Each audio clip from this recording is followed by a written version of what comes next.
Berbuka puasa setelah seharian menahan lapar dan dahaga terkadang membuat orang kalap memakan apa saja. Tidak jarang sesaat setelah berbuka, perut terasa sakit karena tidak cocok dengan jenis makanan tertentu. Untuk menghindarinya, Anda perlu mengetahui makanan apa saja yang sebaiknya dihindari saat berbuka puasa agar pencernaan tidak terganggu. Lalu benarkah mengkonsumsi buah dapat mengganggu pencernaan? Temukan jawabannya dalam kombinasi makanan yang harus dihindari saat berbuka versi on the spot.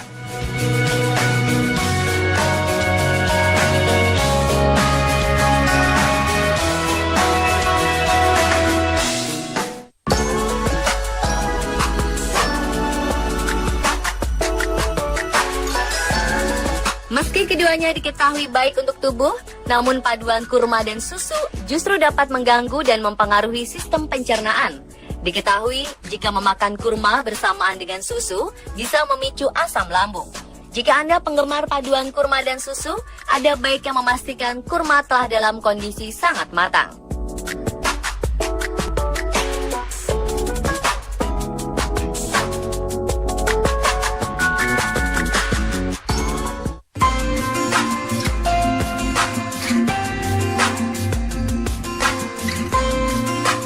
Berbuka bersama, tidak jarang ditemui buah sebagai pencuci mulut. Meski memiliki zat gizi yang baik untuk tubuh, namun buah bisa mengganggu sistem pencernaan Anda, apalagi jika buah yang dipilih mengandung asam. Saat kandungan gula pada makanan sedang dalam proses dicerna, namun karena campuran protein dan lemak akan menetap dalam waktu lama, dapat menyebabkan proses fermentasi lebih lama dan perut akan terasa sakit.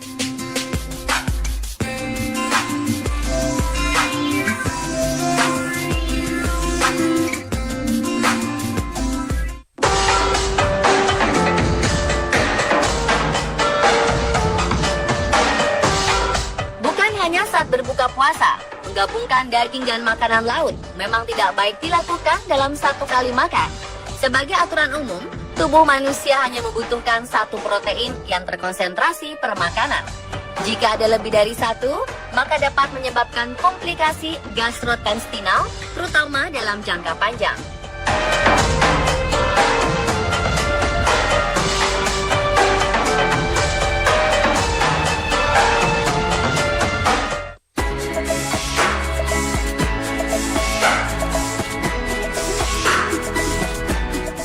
Sama halnya dengan menggabungkan daging dan makanan laut, kombinasi keju dan kacang-kacangan juga bukan ide yang baik.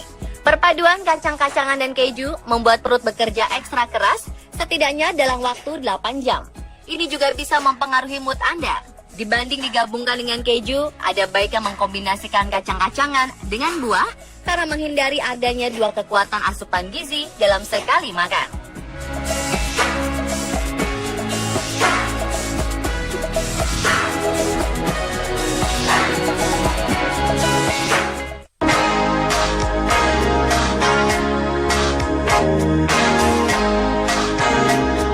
Rasa asam pada jeruk berpadu dengan susu yang kental bukanlah ide baik untuk dikonsumsi saat berbuka puasa.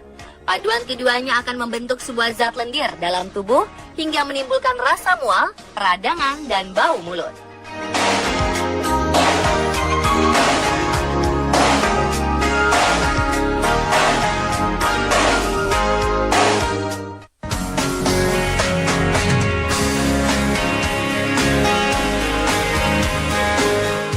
Kadar garam berlebih dapat memicu tekanan darah tinggi, batu ginjal, sakit kepala, otot jantung membesar, dan gagal jantung.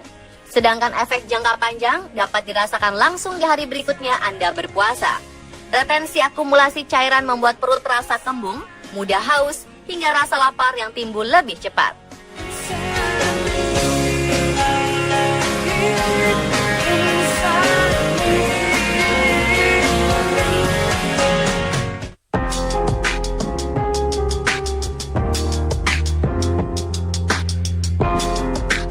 Rasa asam tomat tidak disarankan untuk dicampur dengan karbohidrat berupa tepung.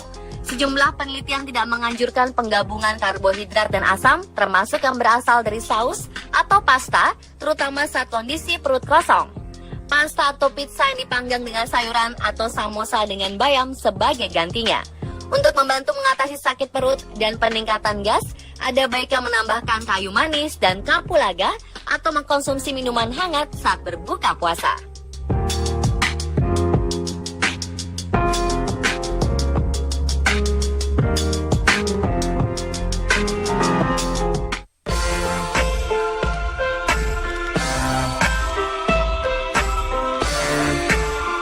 Madu memang baik untuk kesehatan.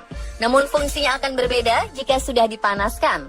Ada baiknya hindari memanaskan madu karena kandungan gula bukan lagi berefek menyembuhkan dan menyehatkan, tetapi berubah menjadi kandungan gula biasa.